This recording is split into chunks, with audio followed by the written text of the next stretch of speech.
Alors, les amis, je crois que on est en train de pousser les bouchons un peu trop loin. Il y a des personnes qui ont vu que le secteur des crypto-monnaies rapportait ou bien pouvait rapporter énormément d'argent. À l'occurrence, le président des États-Unis et sa famille, ces derniers, ont eu à lancer leur token. Donald Trump a lancé son token. Sa femme a également lancé son token. Il y a de fortes chances que son fils également ou bien son petit-fils ait également lancé son propre token. Cela a en fait ouvert la voie à d'autres présidents. Comme j'avais eu à dire dans la précédente vidéo, si Donald Trump a eu à le faire, ça veut dire que tous les autres présidents peuvent également le faire. Donc, on a vu récemment le projet Solana chuter drastiquement. Donc, on est quitté de $200 à presque $158. C'est presque $50 de perdu en l'espace de quelques jours. Donc, c'est énorme comme correction. Et il est même possible que cela continue à chuter parce que on n'est pas encore sorti de la tempête. Donc, qu'est-ce qui s'est réellement passé dans l'univers de Solana pour que ce dernier chute autant? Et vous allez voir, les amis, que c'est une histoire. Vraiment, c'est terrible quoi, c'est terrible et ça risque de continuer de plus belle. Donc les amis, on va décortiquer l'actualité autour des crypto-monnaies et ce qui fait vaciller le secteur des crypto-monnaies actuellement. Pas que l'univers de Solana, mais de façon générale l'écosystème des crypto-monnaies. Parce que l'impact se fait également ressentir sur presque tous les différents projets. Donc on va décortiquer l'actualité autour des crypto-monnaies. Si jamais c'est la première fois que vous passez par ici, régulièrement nous faisons de superbes vidéos sur le décryptage de crypto. Donc si jamais cette thématique vous intéresse, n'hésitez pas les amis, abonnez-vous. Alors les potos, comme je disais, après le lancement de son token, à savoir Trump, je crois c'est Trump official, donc après que Donald Trump ait lancé son token, il y a eu plusieurs autres gouvernements qui se sont prêtés au jeu et ils ont également lancé leur propre token. Le 14 février dernier, le président argentin, à savoir Javier Milei, j'espère que je prononce très bien le nom, donc a fait la promotion d'un token sur son compte X, à savoir Libra. Donc je crois que c'est également le slogan de son parti politique, si je ne me trompe pas, libertarien, donc Libertarian Party, donc Partido Libertario. Donc le token s'appelait Libra, donc sûrement un token faisait référence à son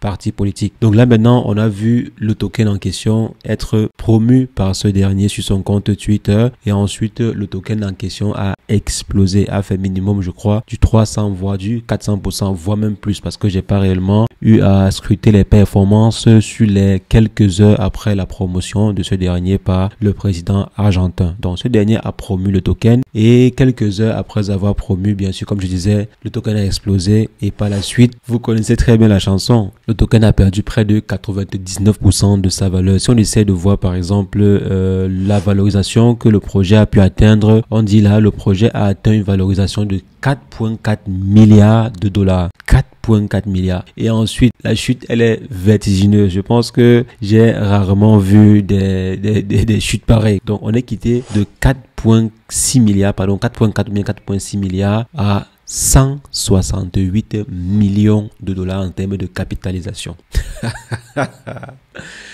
Je ne crois pas. J'ai dit, ça fait au moins 10 ans que je suis dans les crypto-monnaies, je ne pense pas que j'ai eu à voir plusieurs projets qui ont réussi à atteindre 4,6 milliards en l'espace de quelques heures et ensuite descendre jusqu'à 168 millions de dollars en l'espace de quelques heures également. Donc vous voyez que c'est énorme, c'est énorme. Donc entre le 14 et le 15 février, on a eu à observer ce spectacle-ci, on a eu à assister à ce spectacle-ci sur les marchés financiers. Et ce qui fait jaser le marché, c'est quoi? C'est que ceci a été promu par le président de l'un des pays quand même qui s'en sort le mieux quoi. Si on essaie de voir parmi les pays du sud quand même, je pense que l'Argentine fait partie des pays qui s'en sort le mieux parmi les différents pays du sud. Donc si jamais ce dernier met en avant un token et ensuite on assiste à ce que l'on voit là sur les marchés, alors ça veut dire qu'il n'y a plus de l'espoir quoi. Mais malheureusement ceci a été développé sur la blockchain de Solana comme cela a été le cas pour le projet de Trump et pour Melania Trump. Donc ces derniers ont choisi la blockchain de Solana pour lancer également leur propre token, donc leur même coin. On va dire cela ainsi parce que quand je regarde même le projet en question, je ne vois pas réellement ce qui a motivé les gens à investir massivement dessus. Bon, si ce n'est le fait que le président ait promu comme l'a également fait Trump et tout. Donc si ce n'est ce facteur-là, je ne pense pas que le projet en vaut réellement la peine, parce que le projet c'est un meme coin comme la plupart des autres meme coins. Donc je pense également qu'il y a beaucoup de personnes qui ont espéré s'en sortir sur le projet avant que ce dernier ne chute, parce qu'on a quand même vu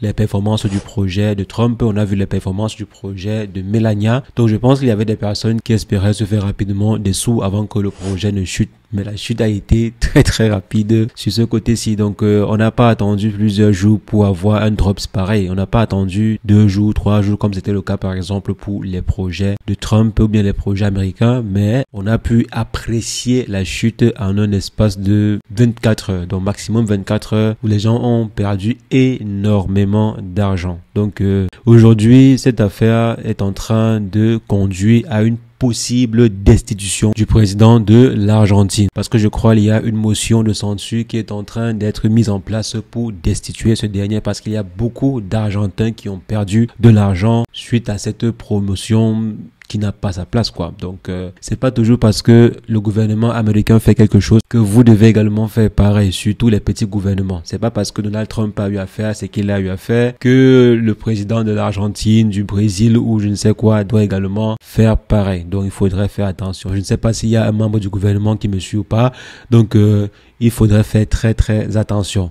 Et ce dernier, bien sûr, essaie de se dédouaner en disant que non, il n'a pas promu le projet, il ne connaît pas le projet en question, soit disant que son compte a été utilisé par une autre personne, etc. Donc, on tient juste à rappeler que ce dernier n'est pas à son premier coup d'essai, parce que en 2021, il avait également promu la plateforme CoinX, qui finalement avait été déclarée comme une plateforme frauduleuse en Argentine, bien sûr. Et en plus de la plateforme CoinNext qui a été un fiasco et une arnaque pour plusieurs personnes, ce dernier a également promu un NFT. Le nom de l'NFT en question, c'est l'NFT Vulcano, donc The Vulcano Game NFT. Cet NFT-ci a été promu, bien ce projet-ci a été promu également par le président en 2022. Donc 2021 CoinNext, 2022 Vulcano Game NFT. Ce dernier ne promeut que des projets qui scamment. Donc quelques temps après, le projet de NFT en question valait 0. Donc ce dernier n'est pas à son premier coup d'essai, il a déjà eu à, on va dire entre parenthèses, arnaquer beaucoup de communautés en passant dans la sphère des crypto-monnaies. Mais jusqu'à présent, ces différentes arnaques-là n'avaient pas mené à une perte de plusieurs milliards de dollars. Aujourd'hui, il y a plusieurs gros investisseurs qui pleurent leur argent, il y a plusieurs petits investisseurs également qui pleurent leur argent. Et du coup, le président en question a tous les feux des projecteurs braqués sur lui et on va voir ce que la justice de l'Argentine va dire par rapport à son cas. On espère que la justice va commencer à frapper pour que les autres présidents ne copient pas cette tendance-ci, parce que ce n'est pas le premier président à le faire après Trump. On a aussi eu le président de Cuba, ou bien le gouvernement de Cuba qui a lancé son propre token et quelques heures après, le token a chuté drastiquement. Bon, c'est Cuba, on sait que bon, ça pouvait chuter. On a également, je crois, eu le Congo, le président congolais qui a promu un token qui a chuté en quelques heures également. Donc bon, c'est le Congo. On sait que ça peut aller. Mais si c'est l'Argentine qui le fait, ou le Brésil, ou l'Inde, ou des pays quand même un peu respectés, si c'est ces pays qui le font, généralement, ça portera un peu plus atteinte au marché de façon globale. Donc, les répercussions vont se faire ressentir sur l'entièreté du marché, comme c'est le cas pour ce projet Libra, et en particulier le projet Solana, qui est le projet sur lequel ces derniers lancent plus facilement ces mêmes coins-là. Et je pense que ce n'est pas le dernier projet qui sera lancé sur la plateforme Solana et qui aura cet effet-ci. Donc il est possible que d'ici quelques temps, d'autres projets similaires par d'autres présidents soient lancés sur Solana. Donc il faudrait faire très attention. Ceci en fait est un potentiel. Pourquoi? Parce que Solana actuellement c'est en train de chuter, parce que lorsque ces derniers vendent leurs tokens, qu'est-ce qu'ils font? Ils les convertissent d'abord en Solana. Donc ceux qui ont eu à vendre de la Libra, je suppose, ils ont converti d'abord leur Libra en Solana ou bien en USDC, et ensuite on convertit leur Solana en d'autres crypto-monnaies. Donc du coup Solana a perdu en liquidité. Je pense que il y aura d'autres projets qui seront lancés, et pour pouvoir supporter ces projets-là, il faudra que ces derniers achètent des Solana, et Solana pourra ainsi reprendre de la valeur. Donc il est possible que des bad buzz similaires soient plutôt avantageux pour celui qui sait vraiment bien voir le marché. Donc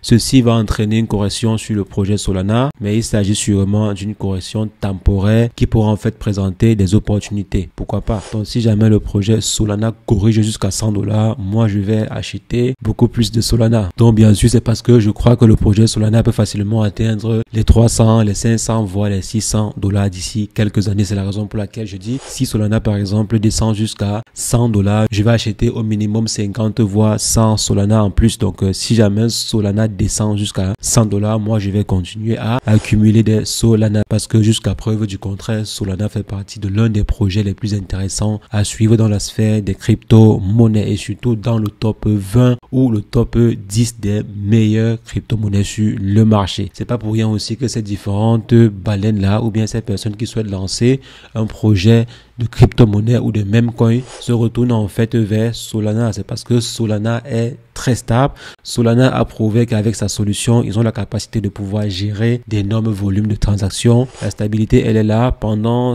le mois de novembre jusqu'à janvier, je crois, il y avait énormément de projets qui ont cartonné sur Solana. Et malgré cela, ainsi que le nombre de transactions énormissime qui s'est déroulé sur la blockchain, cette dernière a toujours tenu le coup. C'est la raison pour laquelle la blockchain attire tous les nouveaux projets. Tous ceux qui souhaitent lancer leur projet de crypto-monnaie ou de même coin, généralement se ruent vers la blockchain Solana parce qu'elle est très stable et aussi les frais de transaction sont très bas. Donc, ça reste une solution très intéressante à suivre. C'est la raison pour laquelle moi, je vais continuer à suivre de très près le projet en question. Bien sûr, ça reste hautement risqué. Vous pouvez investir dessus et demain, tout votre investissement se transforme en zéro, comme c'est le cas pour ceux qui ont eu à investir sur la Libra. Donc, tout investissement est hautement risqué. Donc, il faut faire très attention. Donc, les amis, voilà ce qui secoue actuellement le marché des crypto-monnaies. Faites très attention. Ne tombez pas dans le panneau. Il y aura d'autres projets qui vont se lancer sur le marché. Faites vraiment attention. N'investissez pas en espérant que d'ici 24 heures, 2 jours, 3 jours, vous allez revenir et vendre, parce que maintenant, il s'agit de quelques heures. En juste quelques heures, 2-3 heures, allez, le projet explose et chute encore. Donc, si jamais vous investissez, si vous voulez profiter des fluctuations similaires, je vous invite à être vraiment très rapide. Si jamais vous voulez risquer votre capital dans ce genre de projet, vraiment soyez extrêmement rapide. Ne dormez pas. Quand vous investissez sur un projet pareil, ne dormez pas, ou bien utilisez des bots qui vendra automatiquement lorsque le prix atteindra certains prix, parce que sur le marché, c'est la jungle. C'est vraiment la jungle. Donc les amis, c'est ce que je voulais partager avec vous. Dites-moi ce que vous en pensez en commentaire. Comme toujours, je me ferai un plaisir d'échanger avec vous. Et sur ce, portez-vous bien. Ciao, ciao.